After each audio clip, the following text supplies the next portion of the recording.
Hello everyone and welcome back to another episode here on Eat Sleep Reef. And this week, as you guys can tell, we're not covering it all my tank, but we're covering a fellow Instagrammer, Eduardo's reef tank in this week.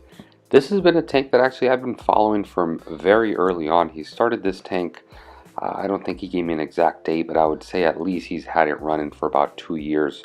And it's just great to see that anytime a tank reaches, the year and a half mark, anything after that, it may have been an uphill fight getting there, but if you really see it through, if you really continue your maintenance, it really pays off. I mean, I've been seeing Eduardo add corals, that a lot of reefers tend to have issues with.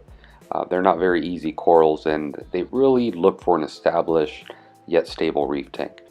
So I've been seeing him adding these things, and it seems like anything he adds in this reef tank, it's just at a point where it'll grow it, it'll color it. And I've been in that spot with the JBJ45. Literally anything I would throw in, it would thrive. So it's very cool to see him having so much success. So I reached out to Eduardo a few weeks back ago. I said, bro, I'd really love to feature your reef tank on my channel. I mean, this is something I think we can surely inspire more people. And just show them how much greatness there is out there, not only here on YouTube, but also on Instagram. Luckily, he was able and willing to do it, so let's jump right in. The tank Eduardo has is a Catalite 70-gallon Artesian. Now, this is a tank actually I had my eyes on about a year and a half ago. Why? Because of dimensions. Anytime I was thinking of upgrading, I really want to do a 70-gallon. Currently, obviously, my circumstances don't allow that till I get my home, but it's a great size. I don't know if they still make the tank, but yes, it is indeed a 70-gallon Artesian. Now, very interesting for his lighting setup, he is doing a T5 LED hybrid. He's running 3 XR15 G4 Pros, and he's running 2 Nanotech T5 reflectors with ATI Blue Plus bulbs. Now, this is a combo I've been seeing a lot of success with. I tend to see reefers use LEDs to really color up corals, and then they'll really use the T5s to get spread everywhere, to get light everywhere, but more importantly to get the growth, and it surely looks as it's been paying off for him. Now, when it comes to flow, he's running 2 Ecotech Vortec MP10 quiet drives. Now, 2 of these bad boys are certainly more than enough to move the adequate water, especially for the SPS he does have in the reef tank. Now, going on to the bottom, some of the filtration and sump features, he is running a Bubble Magnus Curve 5 skimmer. The sump is a Synergy Reef CL26. For filtration, he's actually running one of the same reactors I am, and I'm probably going to have to do a video just on it by itself because I think it's such a great reactor.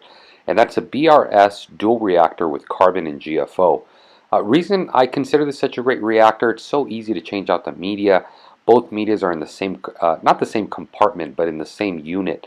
And really makes it really easy to use, so it's very cool to see him running one for obviously quite some time, and he's having the success I hope to have with it as well. Now, for nutrient export, he is using a Clearwater algae scrubber. I've actually been seeing a lot of success with this. I've been seeing a lot of reefers do algae scrubbers because they take up a lot less real estate than refugiums. And I've heard they're a little bit better at exporting than refugium, but again, that's a topic we'll probably cover in a future video. But certainly looks like it's working out for him. Now, to top off any evaporated water, he is running the XP Aqua Ultimate Auto Top Off System. For the return, he's running an Ecotech Vectra S with the VCA Random Flow generators. These generators are great, if you want to create random flow. And it's also very cool to see him kind of in the whole Ecotech family, I guess, if you will, with the lights and also the Vectra Return and the MP40 quiet drives. So obviously no tank gets to this point this long, looking this beautiful, without having proper maintenance, proper husbandry, and also proper feeding. So I asked Eduardo, hey bro, what exactly do you do to maintain this tank? And he told me, I try my best to do bi-weekly water changes, but sometimes they kind of seem like monthly. It's crazy how we all tend to fall into that. We all want to do, 2-3 week water changes, but with family, with life, sometimes it'll turn into once a month to once every other month. Now he does have filter socks, and he does change the filter socks and the skimmer is needed. Obviously, every tank is different depending on how you feed, how many fish you have, your bio load. Some socks will last a little bit longer, same with the skimmer cups, so he does change that as needed. Now for the GFO and carbon, he is changing that on a monthly basis. That's typically a good regimen because GFO will go before carbon. Carbon will last you about a month and a half, maybe 2 months. GFO is about 3 to 4 weeks. Now for the ATS, he does clean that roughly about monthly as well. Now for his feeding regimens, he told me he feeds pellets daily via an auto feeder, frozen polyblap reef roids once a week, reef nutrition, Fido, oyster feast twice a week. Now for his 2-part dosing, he doses a BRS 2-part calcium, alkalinity, and magnesium. And very interesting to see, he also does BRS Kalkwasser, but he only does this at night.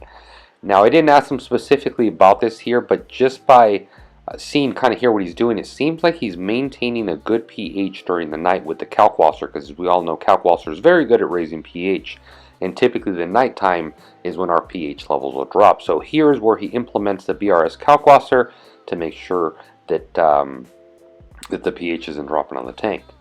Now he does manually dose Brightwell amino acids, if you guys are wondering how he does his aminos, as well as Micro 7 on a weekly basis. So it's very cool to see, guys. There's not much going on with the tank as far as maintenance. It's something that is done, but it's a ritual that works. And more importantly, he's able to keep a stable reef tank, which leads to thriving corals, colored corals. I mean, essentially what we're witnessing here. So it just goes to show you guys, you don't need all this crazy equipment and all this expensive equipment to maintain such a beautiful reef tank. I mean, he's done a great job on his Zoa garden / Acan garden. I've really looked into that, and I've been really loving his NEM. He has a great NEM. The clowns, as you can see, just love hosting in it. But it's been very, very cool to see him adding the SPS sticks you're witnessing here.